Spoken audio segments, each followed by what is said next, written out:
ओम नमो भगवते वासुदेवाय नमः। जय श्री राधे कृष्णा दोस्तों। आई होप कि आप सभी अच्छे हों।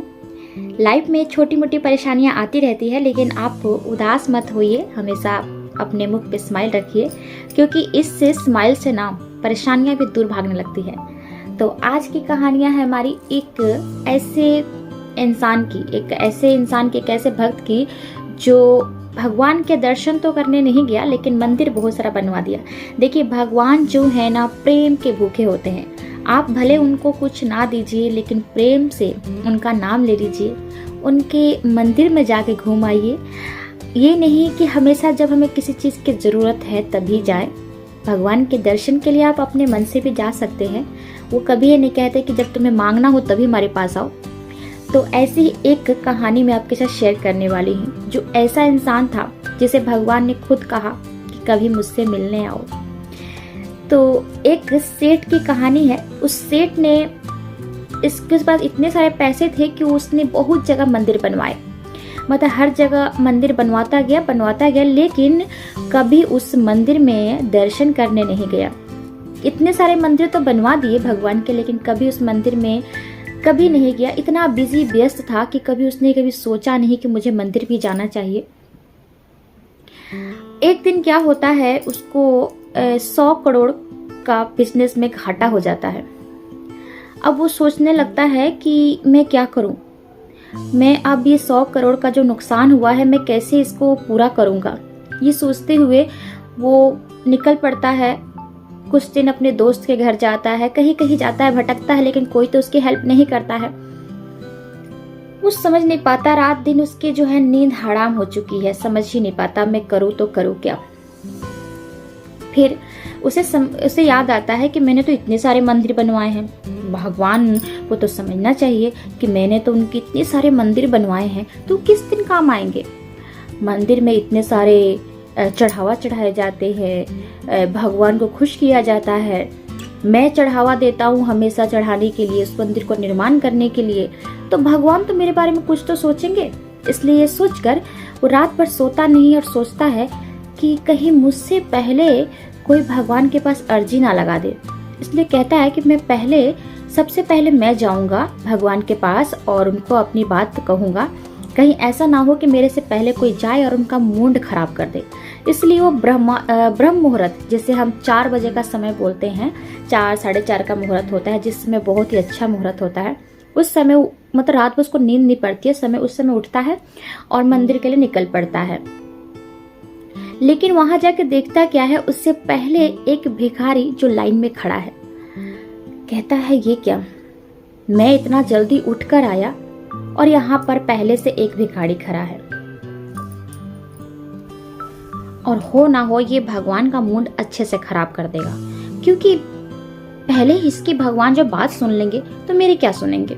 फिर भी सोचता है कि आखिर तो ये भिखारी है, इसको क्या चाहिए जो आकर ये पहले ही खड़ा हो गया है। और भिखारी जो है खूब सेठ को देखता है, इतने धनवान सेठ हैं, मंदिर बनवाते हैं, फिर इनको क्या चाहिए जो चले आए हैं सुबह सुबह। दोनों एक दूसरे की तरफ देखते हैं और ये सोचते हैं। तब तक 5 बज जाते हैं सुबह के, और मंदिर का पट जो है खुल जाता है। जैसे ही पट खुलता है, सबसे पहले पहुंचता है वो जो भिखारी लाइन में खड़ा होता है, क्योंकि वो पहले होता है, सेठ के पहले पहुंचता है और जाकर भगवान के आगे हाथ जोड़कर कहता है कि हे प्रभु, मुझे 100 रुपए की जरूरत है, क्योंकि मेरी पत्नी की तबीयत खराब है। अगर आप 100 रुपए कहीं से दिला देते तो मैं उसके लिए दवाइयाँ ले लेता। अपने भगवान के आगे हाथ जोड़कर बार बार मिन्नतें करता है कि सिर्फ 100 रुपए दिला दीजिए कहीं से, कि मैं अपनी पत्नी का इलाज करा सकूं।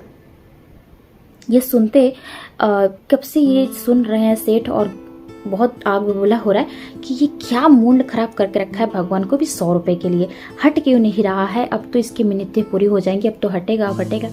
और भिखारी हटता नहीं है, मुझे सिर्फ 100 रुपए चाहिए, 100 रुपए चाहिए, ऐसे बोलता रहता है।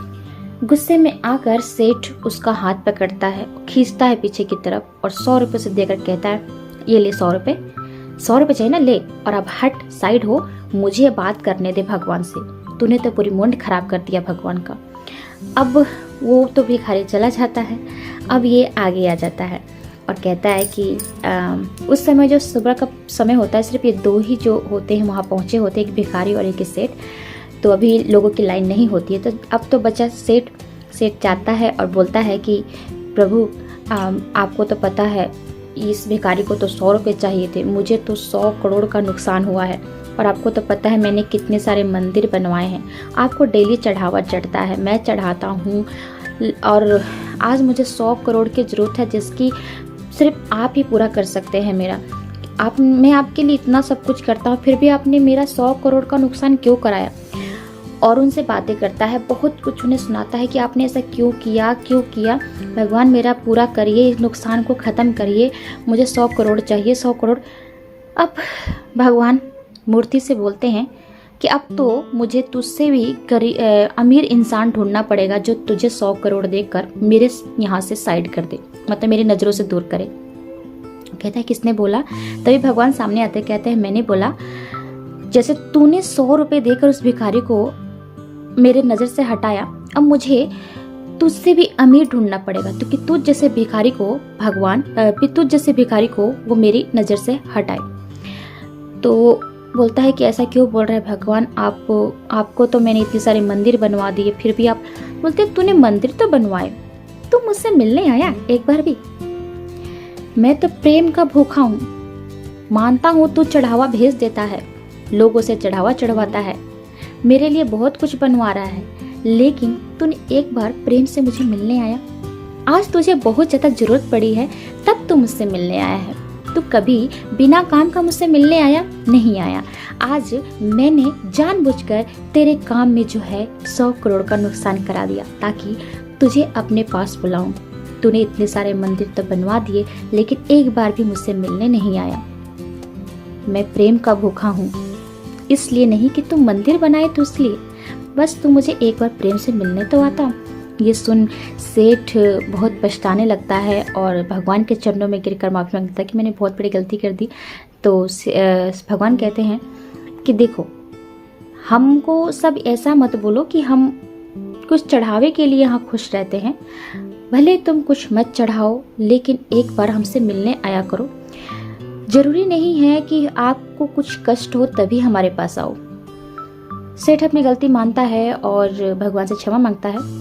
भगवान उसकी जो नुकसान है उसको पूरा कराते हैं और वो चला जाता है। तो इस कहानी से हमें यही सीख मिलती है ना दोस्तों, कि हम भी ऐसे ही करते हैं। जब हमारे पास कोई कष्ट आता है, हमारी कुछ नुकसान होता है, तब हम भगवान के आगे हाथ जोड़कर उनसे ये कहते हैं क्यों हुआ, हमने तो आपकी पूजा की, ऐसा क्यों हुआ, हमें हमारा ठीक करिए। तो ये होता क्या है कि हम जब भी हमें ज़्यादा ज़रूरत होती है तभी हम मंदिर पहुंचते हैं, ऐसे किसी काम के लिए, तभी मंदिर में जाके भगवान के आगे गिड़गिड़ाते हैं, लेकिन कभी हम बिना काम का तो नहीं जाते हैं। आप जो भगवान है ना, प्रेम के भूखे होते हैं, तो वो आपको उनको प्रेम से याद करिए और कभी कभी बिना काम के भी उनसे मिलने जाइए। ज़रूरी नहीं कि हमेशा काम के हिसाब से ही मिलने जाइए, बिना काम कर भी उनसे मिलना चाहिए। तो आज की कहानी आप सबको छोटी सी कैसी लगी ज़रूर बताइएगा, और आपके कौन कौन जो है भगवान के प्रति ज़्यादा आस्था रखते हैं वो भी मुझे बताइएगा। चलिए आपसे अगली वीडियो में मिलते हैं, तब तक के लिए राधे कृष्ण।